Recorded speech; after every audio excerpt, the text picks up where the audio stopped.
Fala pessoal, Shalom no coração, bem-vindos ao nosso devocional. Abra sua Bíblia comigo na carta de Tiago, meu xará, capítulo 1. Nós vamos ler dos versículos 13 a 15. Hoje vai ser uma mini aula sobre o processo da tentação. E por que a necessidade de estudar sobre a tentação? Porque eu vejo muitas pessoas que amam a Deus de verdade, têm um coração sincero em Deus, querem acertar, mas acabam errando por falta de entendimento de como o processo da tentação ocorre dentro de nós, dentro da nossa alma, dentro do nosso espírito. Então, quero comunicar com você brevemente alguns ensinamentos que vão transformar, vão ser revolucionários para a sua vida espiritual. Vamos lá, Tiago capítulo 1, versículos 13 a 15, diz assim: Quando alguém for tentado, jamais deverá dizer, estou sendo tentado por Deus. Pois Deus não pode ser tentado pelo mal e a ninguém tenta. Cada um, porém, é tentado pela própria cobiça, sendo por esta arrastado e seduzido. Então, a cobiça, tendo engravidado, dá à luz o pecado, e o pecado, após ter se consumado, gera a morte. Olha que interessante. Tiago ele traz aqui um passo a passo de como a tentação pode evoluir para o pecado. Primeira coisa que nós temos que entender, gente, é a diferença entre tentação e pecado. E por que eu preciso fazer logo essa introdução? Porque algumas pessoas têm o sentimento de culpa tão somente por serem tentadas. Você não precisa se sentir culpado por ser tentado. Por exemplo, a Bíblia diz que Jesus em tudo foi tentado, mas em nada pecou, entende? E Jesus foi perfeito. Ele é perfeito. Então, é natural, é intrínseco à existência humana que haja a tentação. O antinatural, por assim dizer, é o pecado. O pecado é algo que um dia será extirpado. A redenção total vai dar fim ao pecado. E aí viveremos em plenitude completa e total diante de Deus. Mas a tentação, ela faz parte. Na verdade, se você já caminha conosco aqui nos devocionais há algum tempo, você já me viu ensinar que muitas vezes Deus tira o pecado, mas ele permite a permanência da fraqueza. Sabe por quê? Porque a fraqueza não é um lugar que Deus fez para te derrubar, né? Vou colocar aqui uma pedra de tropeço para ele cair, se machucar. Não. A fraqueza, a Bíblia fala que é o lugar onde o poder de Deus se aperfeiçoa em nós. É o lugar onde a zona de graça opera, onde você percebe que a soberana mão de Deus te sustenta e mesmo com aquela fraqueza você pode caminhar em santidade. Então, tentação é uma coisa, pecado é outra. Agora, qual é o problema? É quando nós permitimos que a tentação se transforme em pecado. Eu quero trazer aqui uma história que é muito conhecida, inclusive nós tratamos dela há devocionais atrás, há dias atrás, aqui na nossa série, que é o pecado mais famoso de Davi, quando Davi adultera com Batseba e ele tem ali uma ilustração muito clara de como a tentação evolui e termina em pecado e termina em morte. Davi ele adultera com Batseba. Batseba era uma mulher casada com um soldado de Davi, inclusive, e Davi adultera com ela, ela fica grávida. Davi, para tentar esconder o pecado, ele tenta enrolar o cara de algum jeito, o cara não cai na enrolação, no enroleixo de Davi, né? E ele ali coloca o soldado para morrer, para ser assassinado ali na guerra, né? A meio que arma uma emboscada para o cara, para que ele pudesse encobrir o pecado anterior. Um abismo chama outro abismo. Essa história não terminou bem. Foi um peso muito grande para Davi, para a família de Davi, para o reino de Israel, por assim dizer. Então, olha só. A Bíblia fala, aqui no livro de Tiago, nós acabamos de ler, que a cobiça, versículo 15, tendo engravidado, dá à luz o pecado. É óbvio que nós estamos tratando aqui de uma figura de linguagem, tá, gente? A cobiça, tendo engravidado, figura de linguagem, dá à luz o pecado. E o pecado, após ter se consumado, gera a morte. Olha só, essa história de Davi começa da seguinte forma. Os reis estavam na guerra. Davi deveria estar na guerra. E Davi, ele acorda tarde, ele está no palácio descansando, ele acorda tarde, ele vai até o terraço do palácio dele. É preciso entender que o palácio do rei ficava no lugar mais alto possível. Primeiro que a altura traz um simbolismo de poder, de elevação. Segundo, que o lugar alto ele se torna mais protegido. Para você chegar no lugar alto, você tem que passar por várias barreiras. Então, o palácio do rei era o lugar mais alto ali da região. Do terraço do rei, dava para ver toda a vizinhança ao redor. Se você mora num lugar alto, eu moro num lugar aqui que é relativamente alto, né? Não é necessariamente o meu apartamento que é alto, mas o meu bairro é um pouco mais elevado. Eu consigo ver exatamente da minha janela aqui, ó, atrás dessa câmera tem uma janela aqui gigante. Eu consigo ver várias casinhas aqui na parte de baixo. Se alguém colocar uma roupa para fora da janela, se alguém apontar um bastão fora da janela aqui, eu consigo ver, porque eu estou no lugar alto privilegiado. Então Davi estava nesse lugar alto, ele tinha acesso a muitas vistas, ele vai até o terraço dele para passear, ele não está mal intencionado, mas ele dá de cara com a mulher que é muito atraente aos olhos dele, e essa mulher está nua, está tomando banho, está se limpando, se purificando. É interessante que quando ele está ali no palácio, ele não está malcomunado.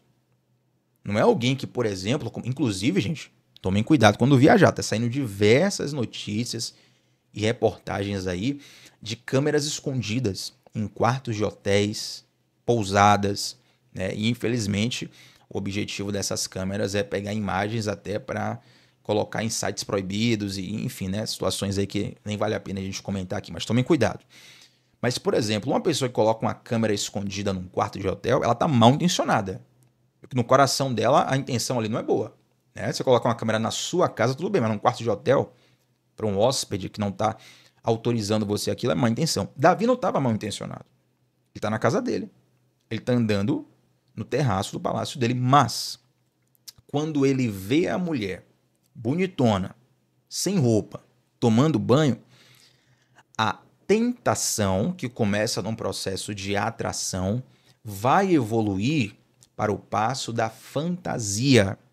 Aqui é onde muitos cristãos falham. Gente, existe tentação para diversos tipos de pecados. Estamos utilizando aqui a história de Davi. Nesse caso, a tentação de Davi é uma tentação sexual.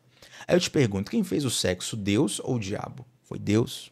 O sexo é um instrumento de bênção, uma ferramenta de bênção para procriação, multiplicação, para satisfação do outro, para a consumação de uma aliança. Eu poderia aqui enumerar diversos benefícios, mas observe que mesmo que essa ferramenta seja uma ferramenta de bênçãos, se ela for usada da forma errada, ela pode trazer grande maldição e grande destruição. Nesse momento aqui onde Davi está num processo de atração, ele é homem, ele é hétero, então ele tem atração pelo sexo diferente dele. Ele da atração pula para a fantasia. O que é pular da atração para a fantasia? A atração é inata a você. Você não controla isso. Foi Deus quem colocou dentro de você. A fantasia é quando você dá de cara com a tentação e não desvia o olhar dela. Entende? Eu ensino algo que eu costumo intitular como o princípio da segunda olhada. Esse nome aqui eu inventei algum tempo atrás, eu continuo utilizando ele, mas basicamente é o seguinte: quando você olha a primeira vez, às vezes você olhou por acidente, passou na sua frente, você nem esperava. Então você não tem culpa por aquilo. Mas olhar pela segunda vez já é uma decisão sua. Entende?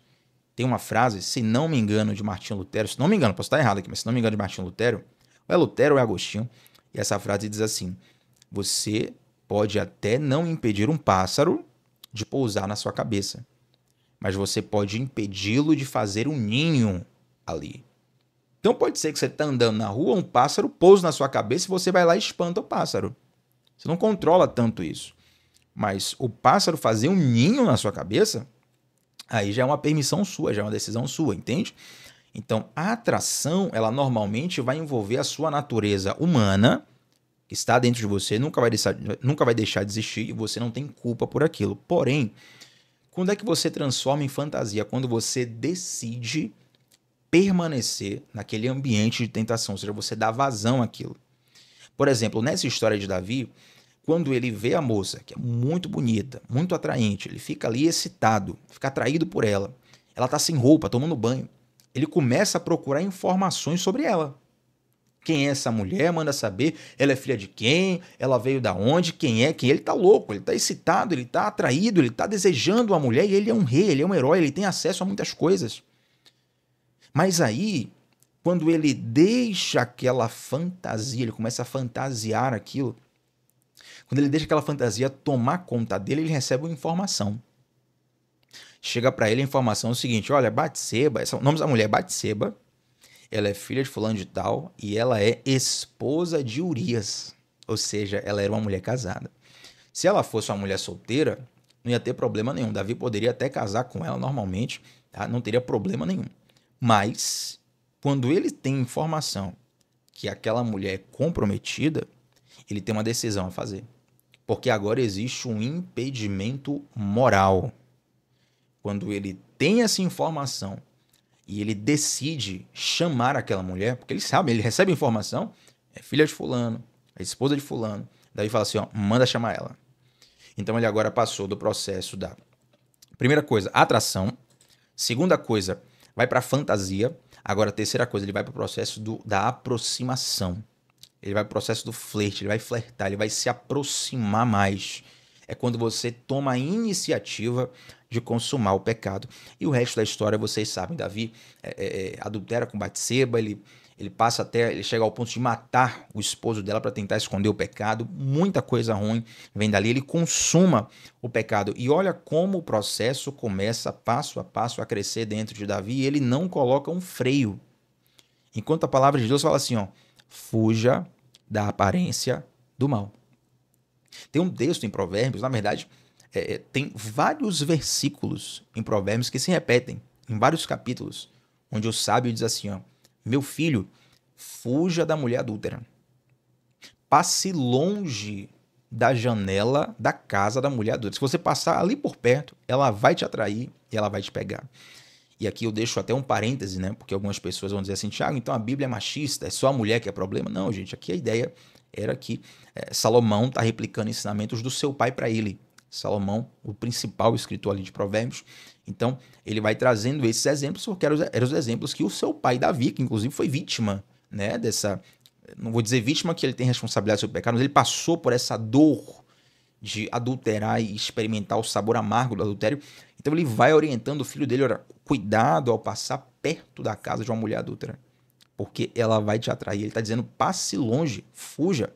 Tem tentação que você não tem que enfrentar batendo de frente. Na verdade, tentação, você tem que fugir dela. Você enfrenta o diabo, mas você foge da tentação. Então, quando a atração vem, eu estou utilizando a atração sexual porque é o exemplo da história de Davi, mas há pessoas que têm um certo controle na área sexual. Ali, Thiago, não tenho tanto problema nessa área, o meu negócio é dinheiro. O meu negócio é mentir. Como assim, Thiago? Alguém que tem atração por mentira, às vezes a pessoa se habituou a obter vantagens na vida mentindo. Conta uma história que é impressionante, consegue se safar de um prejuízo mentindo, consegue enrolar os outros, consegue ter acesso mentindo. A pessoa é viciada em mentir. Ela se sente atraída por usar para usar aquela ferramenta. Então, perdoe. Então, quando a atração, a inclinação para usar o mal, para fazer o mal vem, você precisa fugir. Quando você permanece ali, a atração passa para o processo de fantasia, e quando você menos espera, você já está praticando e consumando o pecado. E o dano é muito grande. Então aqui agora eu quero passar 4 dicas bem rápidas para você se ver livre diante dessas situações de tentação. Primeira delas, vigilância e autoconsciência. Quando você vigia, você consegue identificar o mal com mais rapidez, com mais facilidade. Você consegue fugir dele com mais facilidade, tá bom? Eu lembro quando eu era mais novo, morava com os meus pais, né? Criança, adolescente ali, lá eu morava no interior. E lá, rapaz, tinha como é que eu posso falar? Tipo um segurança particular, né? Aqui em Salvador também tem alguns condomínios ou algumas ruas onde um grupo de moradores paga uma empresa de segurança privada para fazer ali a vigilância noturna. E aí eu lembro que o vigilante que fazia essa segurança, ele tinha um apito. Aí de vez em quando ele apitava bem forte assim, aí de casa nós ouvimos o apito lá longe. Segurança apitando, meio que avisando, olha, eu estou aqui. Ele está avisando não só para os moradores, mas se tiver alguém ali intentando fazer o mal, a pessoa já fica esperta, fala, olha, tem vigilante aqui. Então, quanto mais rápido, quanto mais claro é o sinal da vigilância, mais fácil para você vencer o mal. Agora, se você deixa para vencer o mal depois que ele já cresceu, uma coisa é um vigilante apitando na sua rua. Outra coisa é quando um bandido já invadiu a sua casa, já tomou seus bens e tá com a arma apontada para você. É outro nível de insegurança. Entende, gente? Então, antes que chegue nesse nível, é importante se precaver. Colocar um nível de vigilância na alma e no espírito que te permita identificar o mal para que você fuja da aparência dele. Então, primeira coisa, vigiar. Segunda coisa, orar. Gente, a oração, muitas pessoas não fazem ideia do quanto a oração te torna sensível à voz de Deus. A oração é como se ela sintonizasse a sua alma com a voz de Deus. Vou utilizar um exemplo aqui um pouco antigo. Quem for mais jovem aí talvez tenha um pouco de dificuldade, mas é o exemplo que me veio na mente. É porque o rádio hoje é um aparelho que está cada vez mais em desuso. Mas antigamente o rádio, o aparelho de rádio, você sintonizava, né, na emissora de rádio através de um botãozinho. Você ia mexendo o botãozinho assim. Então o rádio ficava chiando, chiando, chiando, e daqui a pouco clareava a voz do locutor. Aí quando a voz do locutor ficava limpa, é que a sintonia estava perfeita. Você conseguia ouvir com clareza a voz do locutor. Se você passasse direto, o rádio voltava a chiar, se não ouvia nada. Por quê? Porque você está dessintonizado. A oração tem esse papel de sintonizar o seu espírito e a sua alma com a voz de Deus. Oração não é só falar com Deus, oração também é ouvir a Deus. Quem já viu aqui, já falei algumas vezes isso em outros devocionais, sobre como nós precisamos tirar um tempo na oração em silêncio, para nós ouvirmos a voz de Deus. Então, ter esse costume de orar, de meditar, vai sensibilizar o teu espírito, para que você identifique com mais facilidade os alertas vermelhos que o Espírito Santo te dá, né? Os pontos de emergência para onde você precisa fugir. Então, primeira coisa, vigiar. Segunda coisa, orar. Terceira coisa, estabelecer limites claros. Por que eu coloco isso? Porque muita gente espiritualiza da forma errada. As pessoas acham que Deus só fala, gente, de forma espetacular. Para Deus falar tem que descer um anjo, tem que vir uma irmã do coque rodando, falando em línguas, dizendo tudo que você sonhou na noite anterior sem ninguém fazer. Não é só isso. Eu sei que essas coisas podem acontecer. Deus fala sim, de modo extraordinário, e essas experiências de fato nos marcam com muito carinho, com muita alegria. Mas Deus, ele também utiliza o bom senso como uma ferramenta de moderação nas nossas vidas. Se você tiver um bom senso apurado, você já vai se livrar de muitas roubadas, né? Eu não sei se você já caiu num golpe por meios eletrônicos, num celular, num site, num e-mail. Eu já caí em golpe. O golpe que eu caí, rapaz, foi um golpe bem dado, viu? Depois que eu fiquei vendo assim, rapaz, o cara usou realmente de uma...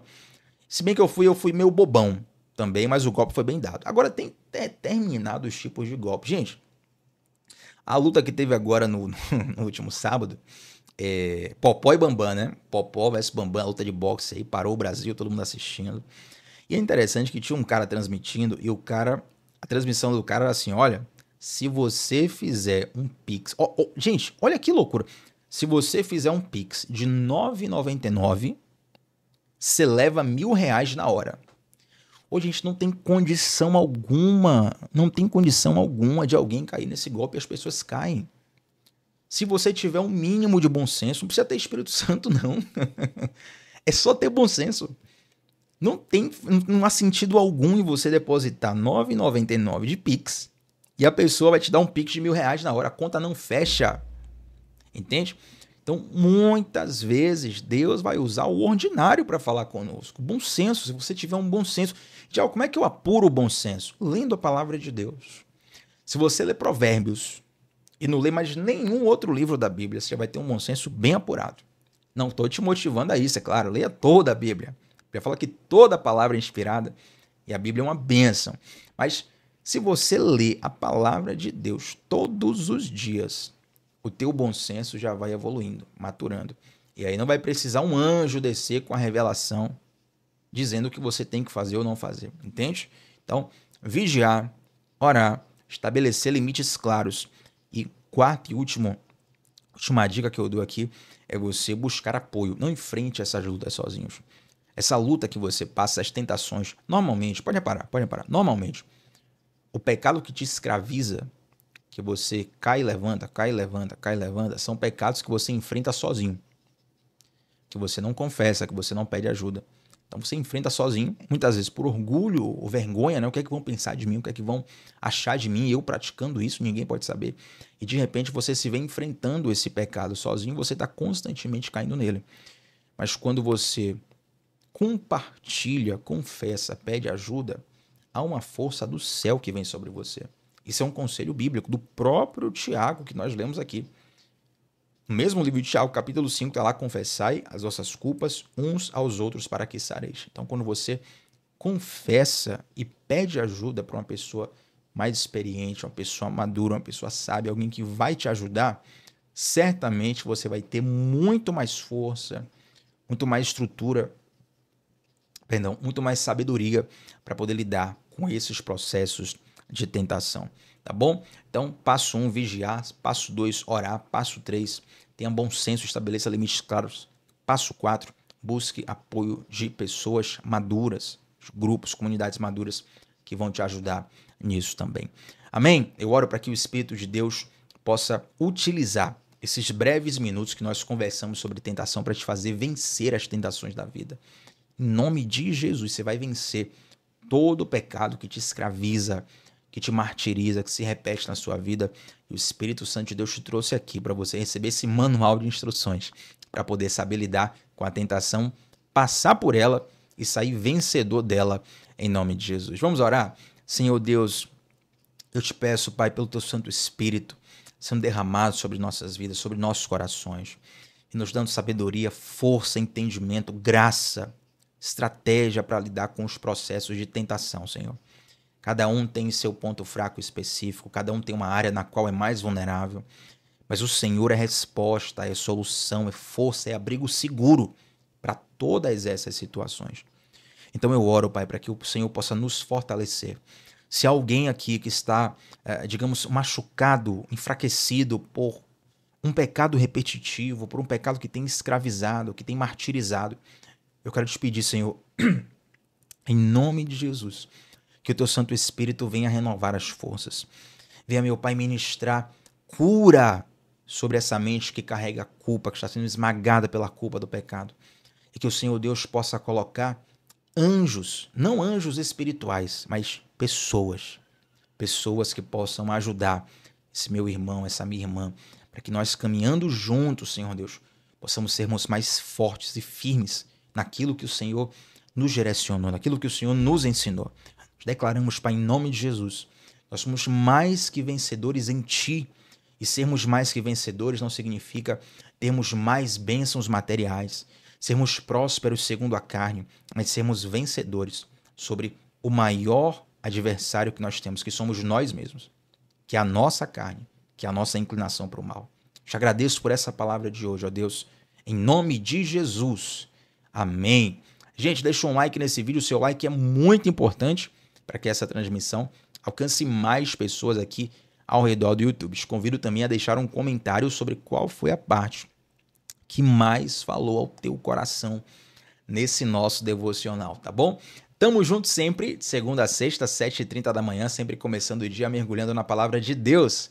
Shalom no coração, gente. Até a próxima. Tchau, tchau.